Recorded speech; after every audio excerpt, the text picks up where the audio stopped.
أعلنت حالة الطوارئ في محطة نووية ثانية تضررت جراء الزلزال الذي ضرب اليابان.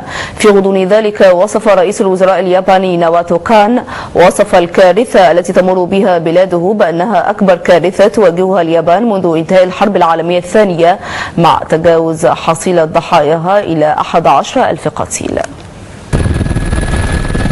لا تأتي المصائب فرادى، مقولة تصدقها الكوارث المتتالية التي تشهدها اليابان، وأدت حتى الآن إلى سقوط أكثر من 11,000 قتيل.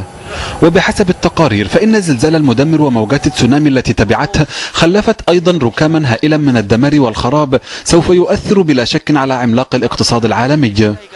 المرصد الجيولوجي الأمريكي من جانبه كشف عن أن الزلزال العنيف الذي بلغت قوته 8.9 درجة على مقياس ريختر لم يهدم المباني فقط، وإنما تسبب أيضا في إزاحة الأرخبيل الياباني 240 سنتيمترا عن موقعه، في حين لا تزال السلطات تواصل جهود الإنقاذ.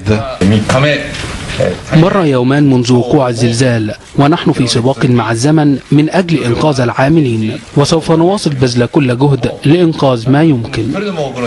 خطر آخر يخيم على اليابان هي المخاوف من انفجار المفاعل رقم 3 في محطة فوكوشيما بسبب تراكم الهيدروجين بداخله، وهو الخلل ذاته الذي أدى إلى انفجار المفاعل الأول، إلى جانب كون كل الوظائف الخاصة بإبقاء مستوى سائل التبريد معطلة.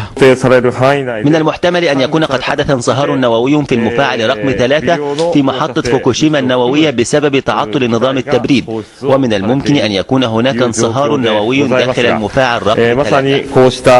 وتصف السلطات اليابانية كارثة فوكوشيما بأنها أسوأ كارثة وطنية على الإطلاق، حيث سوت بلدات كاملة بالأرض وحولتها إلى أنقاض، كما أنها أسوأ كارثة نووية يشهدها العالم منذ 25 عاما حين وقعت حادثة تشيرنوبل.